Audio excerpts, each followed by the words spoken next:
الحمد لله الحمد لله رب العالمين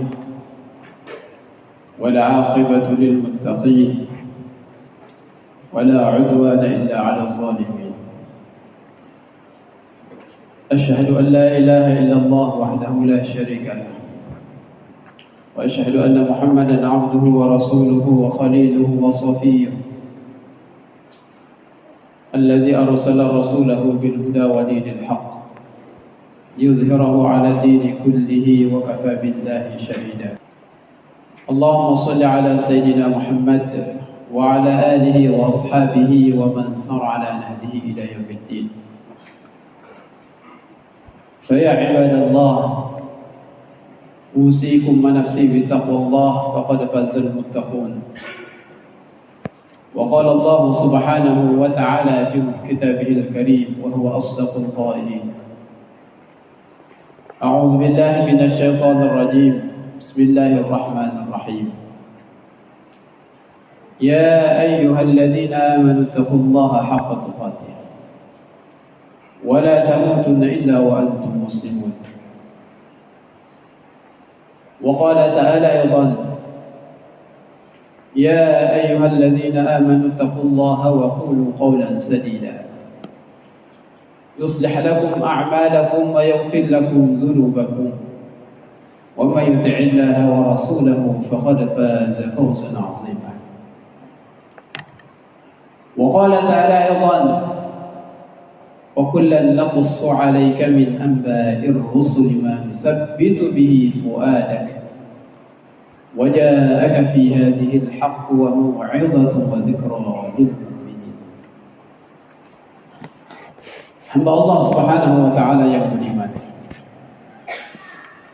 setiap kita baik kalangan asatidz dan kalangan santri dan setiap manusia sangat berharap menjadi manusia-manusia yang bahagia, menjadi manusia-manusia yang terhormat, menjadi manusia yang dimuliakan, yang disegani, yang dihargai. Bahkan lebih dari yang itu adalah setiap orang berharap agar Allah Subhanahu wa taala memberikan kebahagiaan di dunia yang fana ini, terlebih lagi di akhirat kelak yang kekal abadi. Walaupun mungkin menuju kebahagiaan itu banyak sekali rintangan yang harus kita lewati.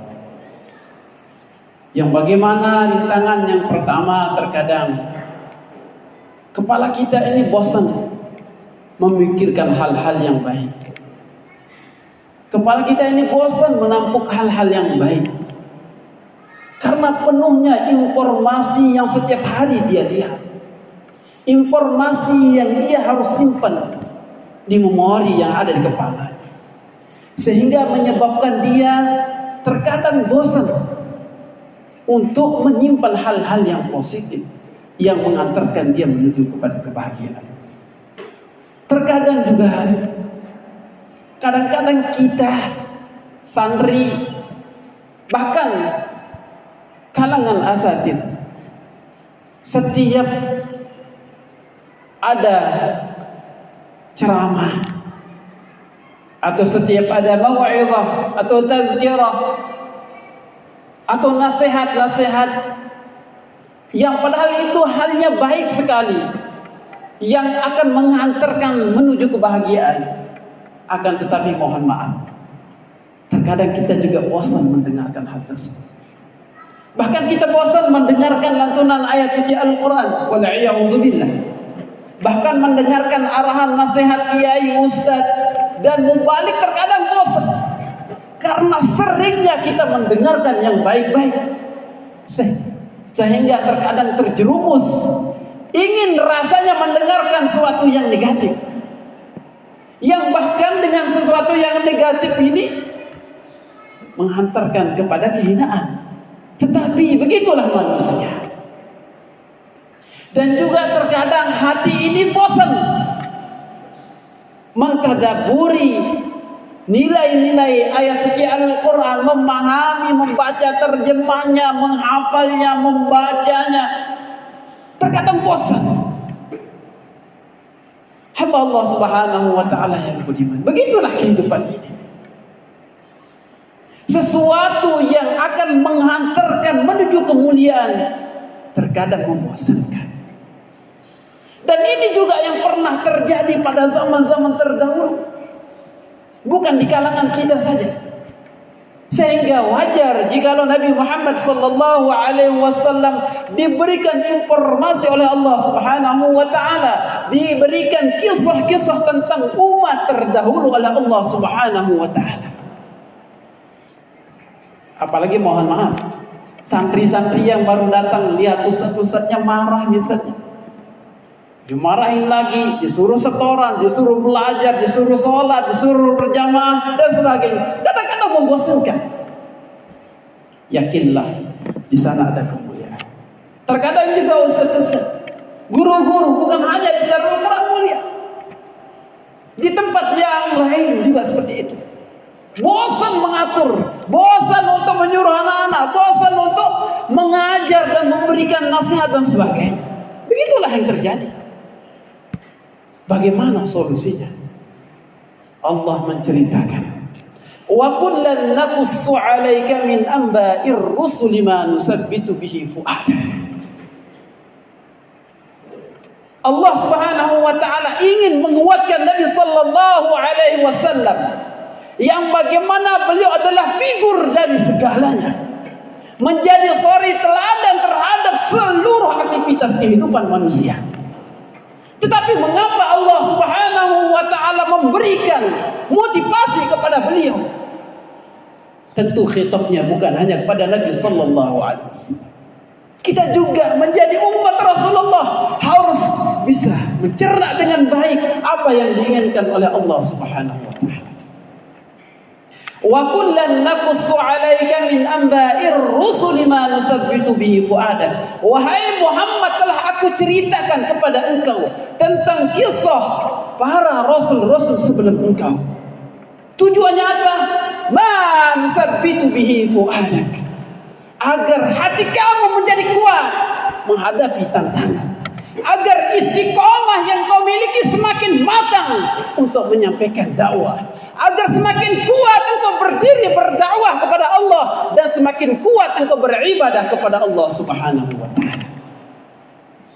Hamba Allah Subhanahu wa taala yang menjadi orang hebat, menjadi orang mulia, menjadi orang sukses tidak akan pernah terlepas dari ujian.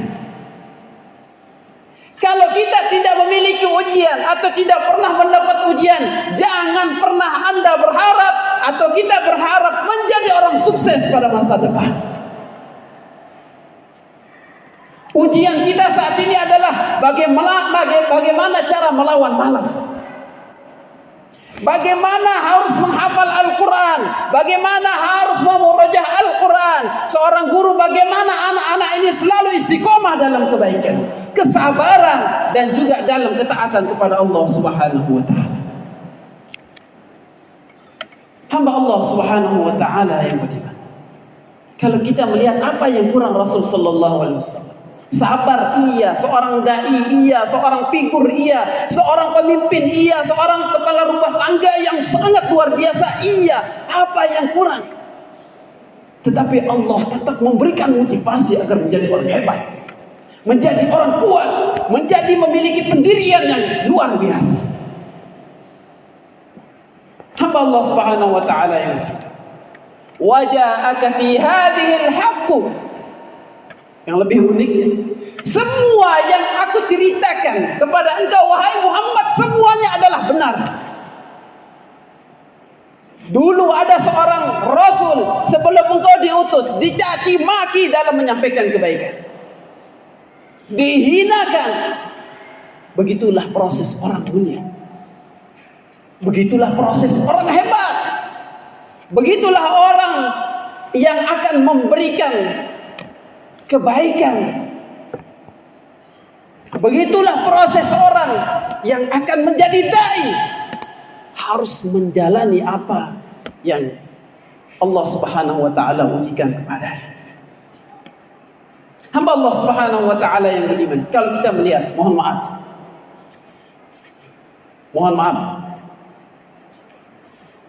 Rasul sallallahu alaihi wasallam diutus menjadi seorang dai, tidak pernah berhadap duniawiyah. Tidak pernah berharap dan tidak pernah terlintas apa yang Allah berikan. Tidak pernah terlintas. Hanya semata lillahi ta'ala.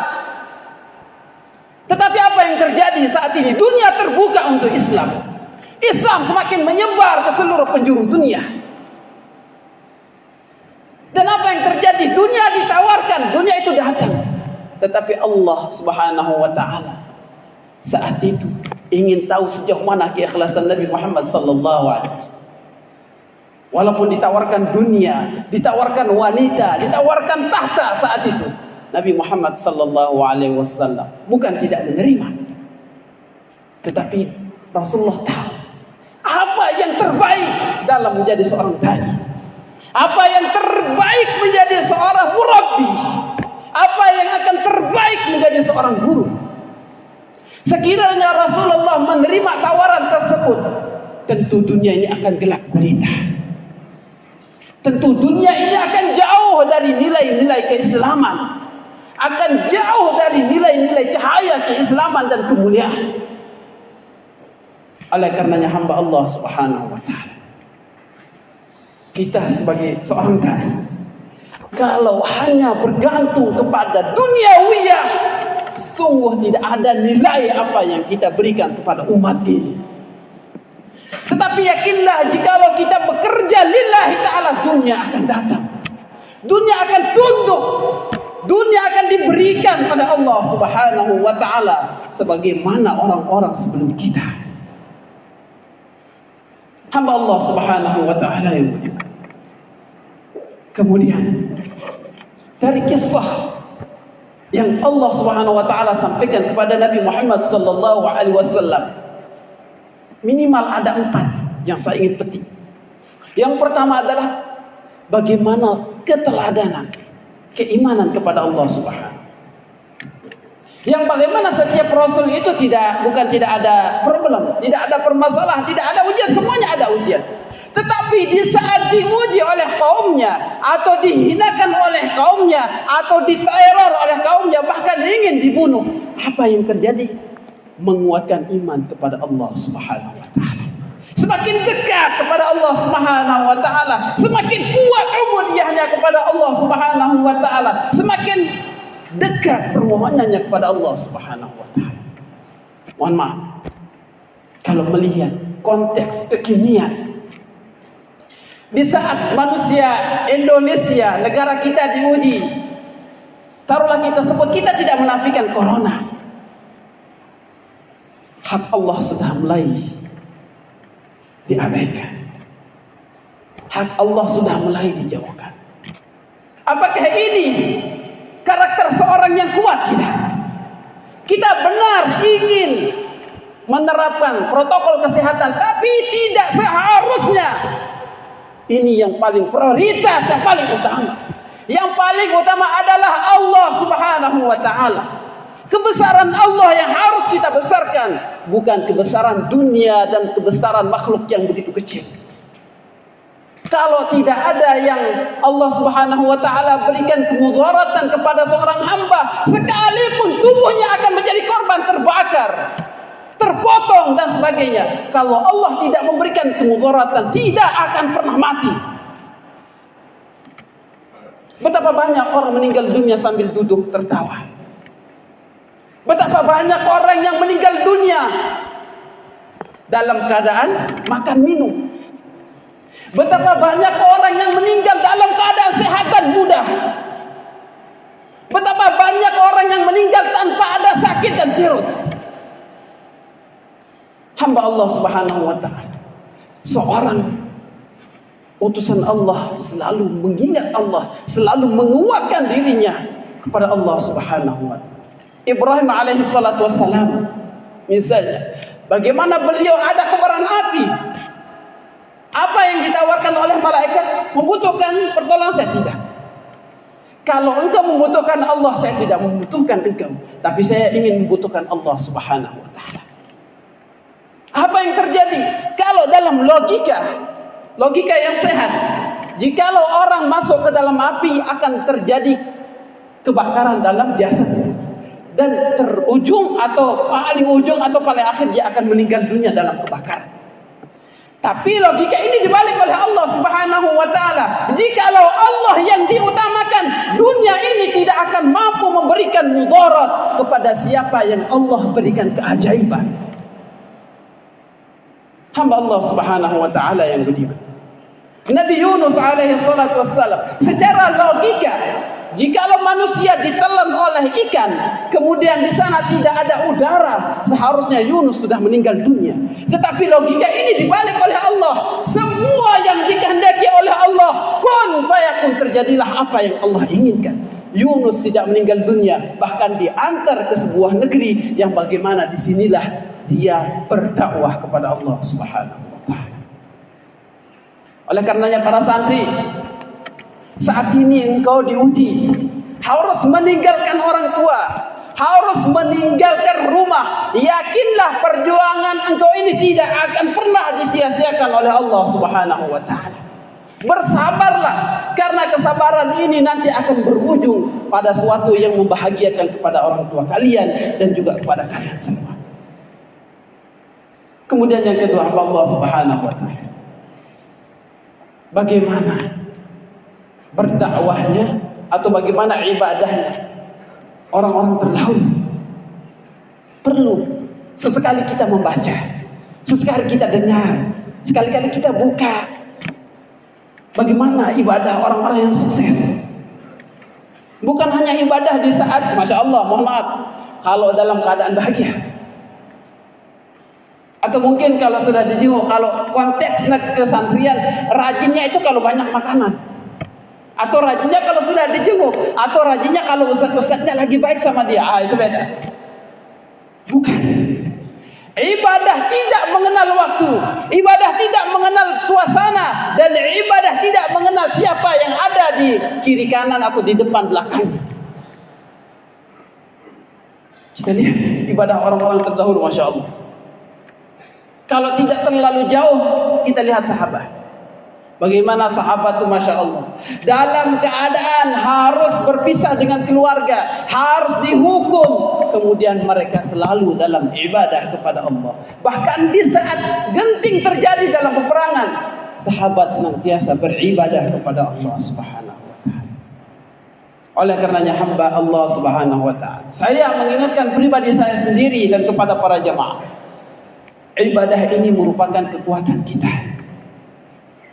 Tanpa ibadah, kita tidak memiliki nilai dalam pandangan Allah Subhanahu wa taala. Kalau kita tidak tunduk kepada Allah Subhanahu wa taala, apa bedanya kita dengan gerigil yang kita injak setiap hari? Apa bedanya kita dengan pepohonan yang setiap hari kita ambil buahnya kita makan? Apa bedanya dengan yang saat ini kita lihat bolak-balik yang ada tidak ada tujuannya, hanya memikirkan makan dan minum. Sehingga Allah wajar mengatakan, "Wa ma khalaqtul jinna wal insa illa liya'budun." Kalau tidak untuk ibadah, ngapain saya buat manusia? Ngapain saya menciptakan yang namanya manusia dan jin kalau tidak mau tunduk kepada Allah Subhanahu wa taala? Oleh karenanya, adik-adik santri, perkuatlah hubungan kepada Allah. Banyaklah munajat kepada Allah. Perkuat doa kepada Allah Subhanahu wa taala. Sesuatu yang susah akan Allah bukakan. Sesuatu yang sulit Allah akan mudahkan. Sesuatu yang tidak terlintas Allah akan nampakkan. Hamba Allah Subhanahu wa taala yang beriman. Yang terakhir, bagaimana kita meneladani mereka yang terdahulu dalam kesabaran. Sabar mungkin kalau dalam bahasa mudah diungkapkan, tetapi kalau kita mengimplementasikan dalam kehidupan kita, baik menjadi santri dan guru dan menjadi karyawan dan sebagainya, mungkin susah. Karena banyak sekali peraturan yang harus diikuti, banyak sekali aturan yang harus kita taati. Walaupun mungkin di sana kita Masya Allah ya terbebani, mau nggak mau tetapi harus mengikutinya. Yang terkadang berbeda dengan apa yang ada di dalam pikiran kita. Menurut kita ini kurang bagus, tetapi karena ini aturan, mau nggak mau harus dijalankan. Harus sabar. Karena prinsip di dunia ini hanya dua pilihan, mau mengatur dan siap diatur. Kalau siap diatur, insya Allah kita adalah orang-orang yang baik. Dan kalau siap mengatur, yakinlah itu Anda dihargai. Dan Anda diyakini bahwa Anda sudah mampu untuk mengelola sesuatu yang sudah diamanahkan kepada Anda. Jangan sia-siakan. Hamba Allah Subhanahu wa ta'ala, mudah-mudahan khutbah ini ada manfaatnya untuk khatib pribadi dan kepada para jamaah umumnya, dan mudah-mudahan Allah Subhanahu wa ta'ala menjadikan kita menjadi manusia-manusia yang senantiasa bertawakal kepada Allah Subhanahu wa ta'ala, yang senantiasa beribadah dan ikhlas kepada Allah Subhanahu wa ta'ala. Barakallahu li wa lakum fil Qur'anil Karim wa nafa'ani wa iyyakum bima fihi minal ayati wa dzikril hakim. وتقبل مني ومنكم تلاوته إنه هو الغفور الرحيم وقل رب اغفر وارحم وأنت خير الراحمين.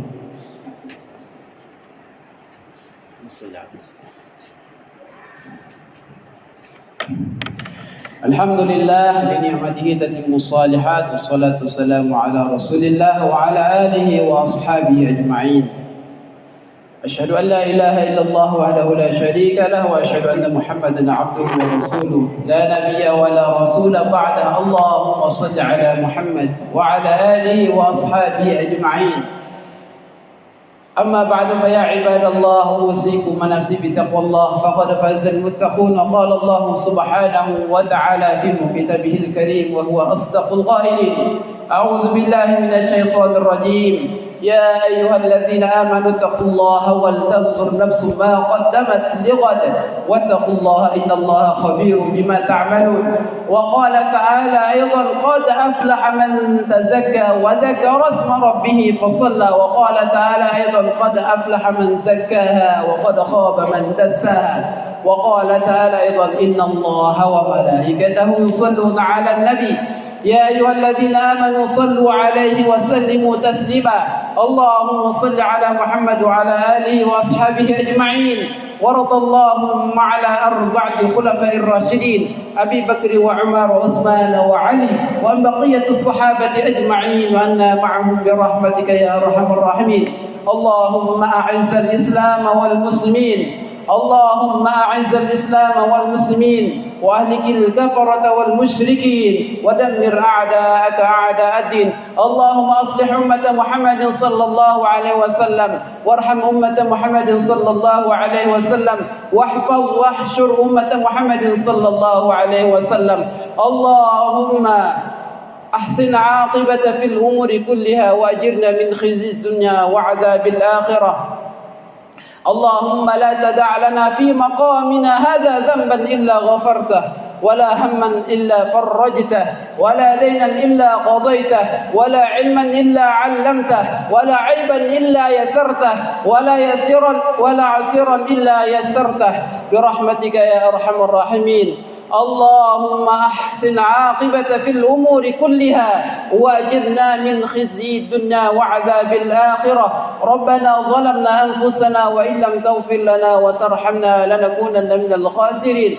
ربنا آتنا في الدنيا حسنة وفي الآخرة حسنة وقنا عذاب النار. عباد الله، إن الله يأمر بالعدل والإحسان وإيتاء ذي القربى وينهى عن الفحشاء والمنكر والبغي يعظكم لعلكم تذكرون. فاذكروا الله يذكركم وادعوه يستجب لكم ولذكر الله أكبر. أقم الصلاة.